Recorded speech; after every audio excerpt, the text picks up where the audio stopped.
friends! Have you ever read a story called Goldilocks and the Three Bears? It's about a little girl and she goes into this house and the bears aren't home, but she eats their food. She sits on their chairs. She sleeps in their beds. And then they come home and they find her there. Well, I've got a story that's a little bit like that, but also different. Look at who is in this story. Olaf.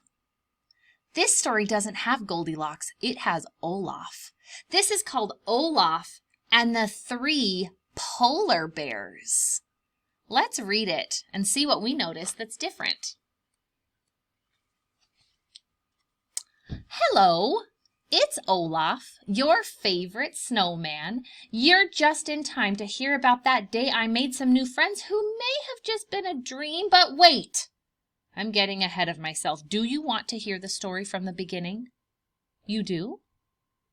Well, once upon a time, I was walking in the woods with my two friends, Anna and Elsa, doing what I love most, smelling flowers. Before I knew it, the two of them had wandered off. They were probably lost and alone somewhere in the woods. It's a good thing they had me to find them. I called out their names, but all I heard was my own echo. Just when I was about to turn back, I found a cottage. It was the most adorable little house I'd ever seen. Maybe I could meet some new friends who would help me find my old friends.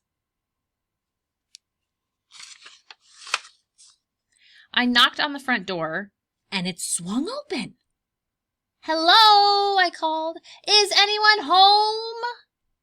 But nobody answered. "I guess maybe whoever lives here went out for a walk too," I said. "I bet they even met up with Anna and Elsa. This is perfect. I'll just make myself comfortable and wait for them all to come home."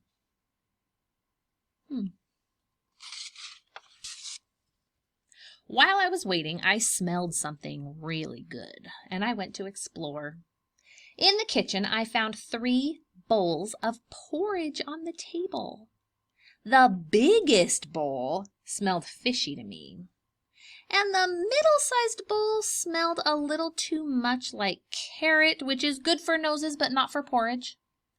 But the little bowl smelled the best, like summer and all things wonderful, with just a hint of cinnamon.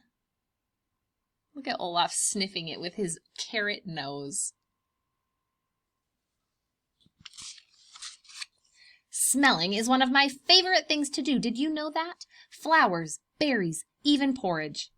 And that little bowl smelled amazing. But when I picked it up, achoo! I sneezed the bowl right out of my hands, and it shattered on the floor. I'll have to ask my new friends to make this for me again. Wait, speaking of friends, what was taking mine so long anyway? He's wondering where his friends are. Since they weren't back yet, I grabbed my nose and continued exploring the cottage. There were 3 chairs in the living room, a big chair, a medium chair, and a little chair. I had a good idea of who my new friends were. One would give me big hugs, one would give me medium hugs, and the last one would probably give little hugs. I know Olaf loves hugs. I tried to get into the big chair, but it was a little too tall for me. I managed to get on the medium chair, but it had too many cushions. So I plopped myself down in the little chair. It rocked just the right amount. So comfortable.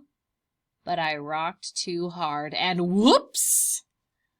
All this waiting was getting exhausting. I needed to find a place to rest until my new friends came back with Anna and Elsa.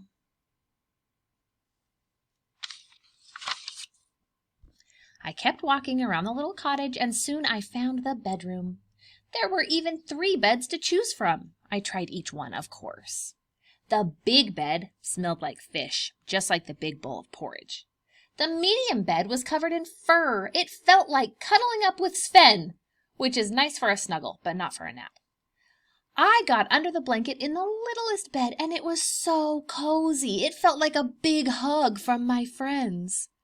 I thought about how nice it would be to find them again and maybe go for a nice walk in the woods.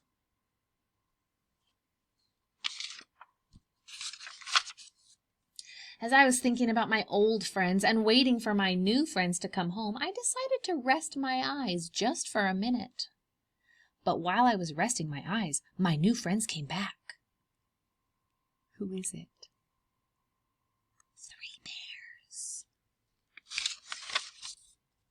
As they made their way through the cottage, I'm sure they were happy to find that a new friend had come. Do they look happy? Look at that little bear.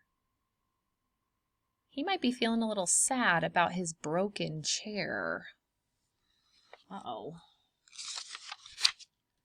They came upstairs to find me, a cute, sweet, innocent little snowman snuggled under the covers in their bedroom. I was so happy. My new friends weren't just any new friends. They were new friends who loved the snow as much as I did.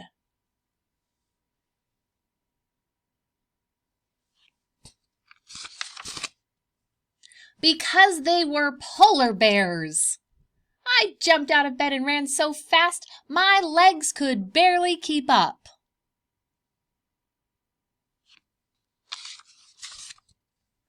And that's when I ran into Anna and Elsa. Maybe Elsa could make some snow for us all to play in. Polar bears and snowmen love playing in the snow. Did you know that? Where were you, Olaf? Elsa cried. We've been looking for you everywhere. You'll never believe it, I told them. I found a little cottage, and it had yummy porridge and a comfy chair and a snuggly bed, and I met some new friends, and they're polar bears. Anna laughed. Sounds like you had a dream, Olaf, she said. Elsa smiled too. I think Anna's right. Could it have been a dream? It had all seemed so real. The porridge, the bed. But then again... You know what? I said. It was probably a dream. That sure would explain a lot.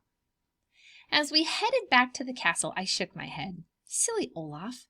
There was never a cottage with any polar bears after all. Do you think it was a dream? Or was there?